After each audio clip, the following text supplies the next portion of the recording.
Yeah! నిన్న ఒక ship ప్యూరియా అనే దాని పేరు. షిప్ పేరు ప్యూరియా. అది రష్యా నుంచి బయలుదేరింది. అది డెన్మార్కు, జర్మనీల మధ్య జలసంధి ద్వారా వస్తూ ఉంది ఇండియాకి. అయితే దాన్ని డెన్మార్క్ గూడా యూఈలో ఉంది గాబట్టి, ఆ యూఈ నుంచి ఆపేసి దాన్ని వెనక్కి పంపించేసారని జెప్తున్నారు. దాంట్లో మనకి ఇండియాకి అంటే మనది హిందుస్థాన్ పెట్రోలియం కార్పొరేషన్ హెచ్ఎంఈఎల్ అనే సంస్థ, అట్లాగే మెటల్ గ్రూప్, ఎనర్జీ గ్రూప్ ఈ 2 కలిసి ఆర్డర్ ఇచ్చాయన్నమాట. ఆ ఆర్డర్‌ని తీసుకొని దాదాపు 7,30,000 బ్యారెల్స్ క్రూడ్ ఆయిల్ తీసుకొని రష్యా నుంచి మన దేశానికొస్తుంది. ఇది దీన్ని ఆపేశారు. వెనక్కెళ్ళిపోయింది. అంటే ఇప్పుడు 7,30,000 బ్యారెల్ల ఆయిలు ఇండియాకి రావడం ఆగిపోయినట్టుగా మనం చెప్పుకోవచ్చు. ఎందుకు ఇది జరిగిందంటే అమెరికా లేటెస్ట్‌గా 2 రష్యన్ ఆయిల్ కంపెనీలని బ్యాన్ చేసింది. ఆ ఆయిల్ ఆ కంపెనీల దగ్గర ఎవరు ఆయిల్ కొనొద్దు అనేది ఆంక్షలు కొత్తగా మొన్న అక్టోబర్ 22వ తేదీన ఒక ఆంక్షలు విడుదల చేశారు. ఆ 2 కంపెనీలొచ్చి రోస్నెఫ్ట్ అని, లుకోయిల్ అని 2 కంపెనీలనమాట. రష్యన్ కంపెనీలు. ఈ 2 రష్యన్ కంపెనీలు రష్యా ప్రపంచానికి సప్లై చేసే ఆయిల్‌లో 50% ఇవే చేస్తుంటాయన్నమాట. అంటే రష్యా మొత్తం ప్రపంచ ఆయిల్‌లో రష్యా వాటా 9% ఉంటే, అందులో 4.5% ఆహ్, ఈ 2 కంపెనీలు చేస్తుంటాయి. ఇప్పుడు ఈ 2 కంపెనీల మీద ఆంక్ష పెట్టారు. ఇందులో ఈ రోస్నెస్ట్ అనే కంపెనీ నౌక, ప్యూరియా నౌక.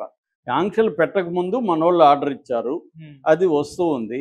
కానీ ఇప్పుడు ఆంక్షలు పెట్టాం గాబట్టి, మీరు మా దారిలో వెళ్ళకూడదు అని వీళ్ళు పంపించేశారని చెప్తున్నారు. మామూలుగా ఇది ఈజిప్టు ఆహ్, బాల్టిక్ సీ పోర్ట్ నుంచి బయలుదేరింది. రష్యాలో బాల్టిక్ సీ పోర్ట్ అంటారు. అక్కడి నుంచి బయలుదేరింది. మామూలుగా రష్యా నుంచి ఇండియాకి వచ్చే షిప్పులు సూయజ్ కెనాల్ మీద రావాలి. అక్కడ ఈజిప్ట్ పోర్ట్ సయిద్‌లో ఇవి ఆగుతాయన్నమాట. అక్కడి నుంచి బయలుదేరాలి. ఇప్పుడేందంటే అది ఇటు జర్మనీకి, డెన్మార్క్ మధ్య ఆపేశారు దీన్ని. అది వెనక్కెళ్ళిపోతుంది. అంటే దీనివల్ల ఇప్పుడు మనకొచ్చే ఆయిలు 7,30,000 బ్యారల్స్ ఆగిపోయినట్టు లెక్క. హ్మ్. ఎందుకంటే ఆ రెండిటి మీద ఇది పెట్టింది కాబట్టి. ఇప్పుడు 50% ఆయిలు రష్యాకి దెబ్బ తగిలినట్టే అనమాట. ఎకనామిక్‌గా రష్యాకి ఇది పెద్ద దెబ్బ అని చెప్పొచ్చు. అంటే ఇవి వెళ్ళే మార్గాన్ని ఆపేస్తే వేరే దేశాలకి ప్రాబ్లమ్. ఇప్పుడేందంటే ట్రంపు రష్యా మీద తీవ్రమైన ప్రెజర్‌ని పెడుతున్నాడు అన్ని రకాలుగా.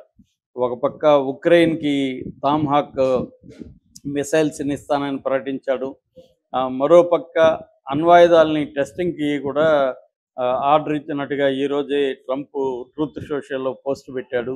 ఎందుకంటే రష్యా కూడా 2 అణ్వాయుధాలని కొత్తగా ఒక జలాంతర్గామి అణ్వాయుధం, తర్వాత స్కైలో తిరిగే అణ్వాయుధాలను రెండిటిని న్యూక్లియర్ వెపన్స్‌ని కొత్తగా టెస్ట్ చేసింది. హ్మ్. ఓవరాల్‌గా ప్రపంచంలో 12,000 న్యూక్లియర్ హెడ్స్ ఉంటే, అందులో రష్యా దగ్గర 5,500 న్యూక్లియర్ హెడ్స్, అమెరికా దగ్గర 5,000 ఉన్నాయి. సో, వీళ్ళిప్పుడు మళ్ళీ టెస్టింగ్‌కి దిగారు. దీంట్లో రష్యన్ ఆయిల్స్‌ని, రష్యా ఎకనామీ అంతా కూడా ఇప్పుడు రష్యన్ ఆయిల్ మీద డిపెండ్ అయింది. అట్లాగే డిఫెన్స్ సిస్టమ్ మీద డిపెండ్ అయింది. ఎందుకంటే మనం రష్యన్ ఆయిల్‌ని కొంటున్నాము. Defence system S-400 defence systems మిగతావి మనం కొంటున్నాం. అయితే ఇప్పుడు రష్యా నుంచి ఇండియా ఆయిల్ ఆగిపోయిందంటే చాలా వరకు ఆగిపోయిందని చెప్పాలి. 2017లో రష్యా నుంచి మనం 1% మాత్రం ఆయిల్ తెచ్చుకునేవాళ్ళం. మనం బేసిక్‌గా గల్ఫ్ కంట్రీస్ నుంచి ఆయిల్ తీసుకొచ్చుకునేవాళ్ళం. అయితే ఎప్పుడైతే 2022లో రష్యా, ఉక్రెయిన్ వార్ వచ్చిందో, రష్యాకి డబ్బులు అవసరమైంది. ఎకనామీ ఈ వార్ వల్ల ఏమైందంటే ఇప్పటివరకు దాదాపు యుద్ధంలో కొన్ని లక్షల మంది, దాదాపు 6,00,000 మంది పైన రష్యాలో చనిపోయారు. అట్లాగే కొన్ని బిలియన్ డాలర్లు యుద్ధానికి ఖర్చవుతుంది కాబట్టి, రష్యా మీద ఆంక్షలు కూడా పెట్టడం వల్ల వేరే దేశాలతో రష్యా వ్యాపార సంబంధాలు ఆగిపోయినాయి కాబట్టి, రష్యాకి ఒక డబ్బు అవసరమైన పరిస్థితి ఏర్పడింది. హ్మ్. అందుకని చైనాకి, ఇండియాకి రష్యా చీప్‌గా ఆయిల్ ఇస్తాం. అంటే ఒక బ్యారెల్ మీద $6-7 తగ్గిస్తామని రష్యా ఆఫర్ ఇచ్చింది. పైగా ఎక్స్‌చేంజ్ మనీ ఏదైతే ఉంటదో, మామూలుగా అయితే మనం వేరే దగ్గర అయితే డాలర్‌లో కొనాలి. రష్యా అయితే చైనీస్ యెన్‌లలో గాని, రూబుల్స్‌లో గాని చెల్లించమని చెప్పింది. ఇండియాకి అది సౌకర్యంగా ఉండింది. దాంతో ఇండియాకి గూడా బాగా మిగులు అనేది పెరిగింది. దాంతో ఇండియా 2024 వచ్చేసరికి మనం 36% మన ఆయిల్ దిగుమతుల్లో రష్యా నుంచే తీసుకుంటున్నాం. ఓవరాల్‌గా ఇండియాలో ఆయిల్ ఎక్కువ లేదు. ఓన్లీ 15% మన మొత్తం దేశానికి అవసరమైన కన్జంప్షన్‌లో ఆయిల్ వాడకంలో 15% మాత్రమే ఇండియాలో తయారవుతుంది. మిగతా 85% మనం విదేశాల నుంచి ఆయిల్‌ని దిగుమతి చేసుకోవాలి. మనకి దాని ఎక్కువగా దాదాపు రోజుకి 50 లక్షల బ్యారెల్స్ మనం దిగుమతి చేసుకుంటాం. అది రష్యా నుంచి ఇప్పుడేమైందంటే రోజుకి 17 లక్షల బ్యారెల్స్ 2024 నాటికి దిగుమతి అవుతుంది. అంటే 36% మన దిగుమతుల్లో రష్యా నుంచి చేసుకుంటున్నాం. ఈ 36% వల్ల మనకేందంటే దాదాపు పర్ ఇయర్‌కి $15 బిలియన్ సేవ్ అవుతుంది. వాళ్ళు డిస్కౌంట్ ఇస్తున్నారు కాబట్టి. అయితే ఈ ఇయర్ రష్యా నుంచి ఆయిల్ మనం చేసుకుంటున్నాం కాబట్టి మన మీద 25% ఇంపోర్టు మీద అమెరికా నుంచి ఇంపోర్ట్‌లో చేసుకునే వస్తువుల మీద టారిఫ్‌ని ట్రంప్ విధించాడు.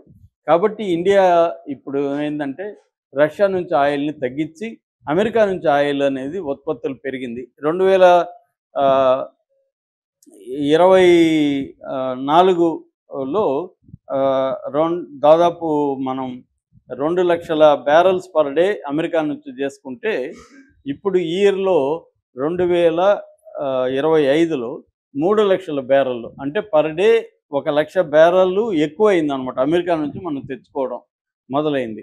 ఎందుకంటే రష్యా నుంచి ఆగిపోయింది చాలా వరకు. రష్యా నుంచి ఆగిపోవడానికి ప్రధాన కారణాలు ఒకటి రష్యాలో ఉండే ఈ ఆయిల్ ఉత్పత్తి చేసే రిగ్స్ వీటి మీద యుక్రెయిన్ బాంబులేయడం మొదలుపెట్టింది. దానివల్ల దాదాపు 20% ఆయిల్ ప్రొడక్షన్ అనేది దెబ్బతినేసింది రష్యాలో. ఉన్న ఆయిల్ ప్రొడక్షన్ కొంత చైనాకు పంపించాలి, కొంత వాళ్ళకు కూడా పెరిగింది. ఎందుకంటే యుద్ధంలో ఆయిల్ కూడా వాడాలి కాబట్టి ఇంధనం కింద వాళ్ళ అవసరాలు డొమెస్టిక్ అవసరాలు పెరిగింది. అందుకని రష్యా ఏం చేసిందంటే మనకి ఇంతకుముందు ఒక బ్యారెల్‌కి $6-7 కన్సెషన్ ఇస్తూ ఉన్నింది కదా! అది $1కి పడిపోయింది. $1-2 మాత్రమే ఇస్తుంది. $1-2 ఇచ్చి మనం ఇంత లాంగ్ రష్యా నుంచి మనకి